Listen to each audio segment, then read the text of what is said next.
ইবাদত মনে করে বলেন আলহামদুলিল্লাহ। পৃথিবীতে আল্লাহর বড় বড় দয়ার কথা আমরা শুনেছি। সবচাইতে বড় দয়া রহমত আল্লাহর পক্ষ থেকে মানুষের জন্য চারটা পেয়েছি। কয়টা বলেন বলেন? এটা তিরমিজি শরীফের হাদিস। আল্লাহর নবী বলেন, এক নম্বরে মানুষের সবচাইতে বড় দয়া, কিন্তু এটা পেলে মানুষ বেজার হয়। আল্লাহর দয়া রহমত, অথচ মানুষ পেলে বেজার হয়। কথাটা কেমন হয়ে গেল না? নবী কেন বললেন? এবার মিলান তো। এক নম্বরে পৃথিবীর বড় দয়া রহমত, মানুষ যেটা পেলেই বেজার হয়ে যায় অধিকাংশ। তার এক নম্বরে কন্যা সন্তান। আমরা কি বেজার হব? আজ যারা জুজুর ভয় দেখাচ্ছেন বাংলাদেশে নারীদেরকে, যে ইসলামী আন্দোলন একামতে দিন যারা আছে, এরা যদি ক্ষমতায় যেতে পারে আপনাদের ঘর বন্দি করে রাখবে, এই জুজুর ভয়টা দেখানো হচ্ছে না? বাংলাদেশের জামাতে ইসলামী বাংলাদেশের শ্রদ্ধাভাজন আমির, আমার মনে হয় কেউ যদি জিন্দা আল্লাহর ওলি দেখতে চায়, ওই লোকটার যেন দিকে তাকায়। আমরা ওলি আল্লাহ খোঁজার জন্য সিলেটে যাই, সিলেটে যেখানে যাওয়া দরকার ওখানে যাই না। কথা বলে না কেন? জীবিত ওলি দেখতে হলে এখানে যাওয়া লাগবে, সিলেটের পাশে মৌলভীবাজার কুলাউড়ায়। এটা গেলে মনে করবেন এটা একেবারে জিন্দা ওলি। উনি ঘোষণা দিয়েছে নারীদেরকে আজ যারা জুজুর ভয় দেখাচ্ছেন, আমি গ্যারান্টি দিলাম যদি আল্লাহ আমাদেরকে জাতির খেদমতে কবুল করে, এই মেয়েরা পুরাটা উল্টিয়ে যাবে। তারা মনে করবে আমরা মায়ের কোলে আছি। ওনার কথার সাথে বাস্তবতার যেন আল্লাহ মিল করে দেন, বলেন আমিন। যারা কন্যা সন্তান যাদের আছে, আপনি বেজার হবেন না, কারণ কারো রিজিকের দায়িত্ব কারো হাতের উপরে, ঘাড়ের উপরে, মাথার উপরে আল্লাহ দেয়নি। যে আসতেছে দুনিয়ায় তার রিজিক সে নিজে করে নিয়ে আসতেছে। কথা বলেন না কেন? দায়িত্ব যতদিন আপনার উপরে আছে, যেভাবে হোক আল্লাহ চালিয়ে নেবে। যেহেতু এটা নবীর কথা আছে, এটা বড় রহমত, অথচ আমরা বেজার হয়ে যাই। আমার তো আল্লাহ 2টা মেয়ে অলরেডি দিয়েছে, এখন যদি আরো মেয়ে আসে আমার কোনো নারাজি নেই, আমি খুশি। দ্বিতীয় নম্বরে হাদিসের ব্যাখ্যা শুধু বলছে, নবীজি জানিয়েছেন যারা মেয়ের বাবা আছো, মেয়েটা যখন কোন বাড়িতে আসে ফেরেশতা পর্যন্ত বাড়িতে নাজিল হয়ে যায়।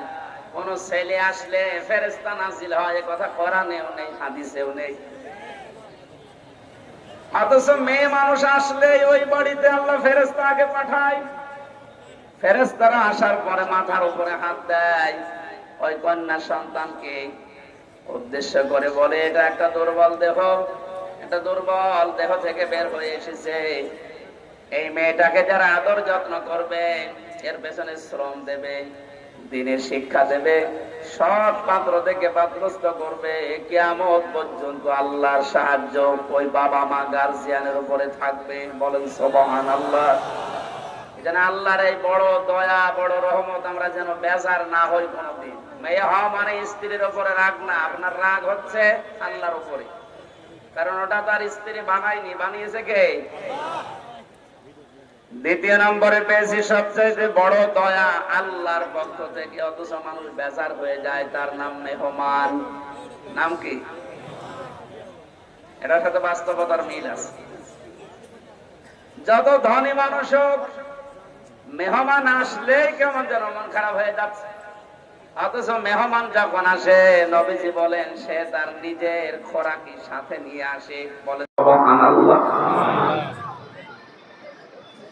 বিশ্ব নবী জানিয়েছেন 3 নম্বরে বৃষ্টি, 4 নম্বরে আল্লাহর নবী বলেন রোগ ব্যাধি। রোগ ব্যাধি যার যত বেশি হবে, তার দুনিয়ার অপরাধগুলো আল্লাহর মাধ্যমে মাফ করিয়ে নিষ্পাপ করে তার কাছে নিয়ে যাবে। সিস্টেম অপর পৃষ্ঠা দেখুন তিরমিজি শরীফ।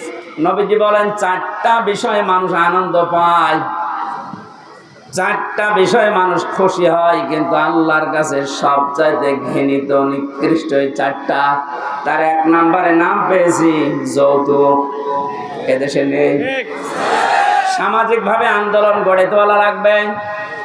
বৈষম্য বিরোধী ছাত্র আন্দোলনের মাধ্যমে যেহেতু সংস্কার চলছে, আজ বাংলাদেশের সমাজগুলো থেকে যৌতুক নামে এই মানবতার মহাকৌতুক বিদায় করে সংস্কার করা লাগবে। এই জন্য যতগুলো সংগঠন কাজ করছে মেয়েদের পক্ষে নাম নিয়ে, নারী পক্ষ, নারী স্বাধীনতা আন্দোলন, নারী বিপ্লব পরিষদ, নারী মুক্তি পরিষদ, এদেরকে বলছি এই 53টা বছর পার হয়ে গেল, আজ আপনারা যৌতুক মুক্ত করতে পারেননি। ইসলামের হাতে 5টা বছর তুলে দেন, যৌতুক নামে মানবতার সাথে মহাকৌতুক বাংলাদেশ থেকে মানুষ ঝাঁটিয়ে বিদায় করবে।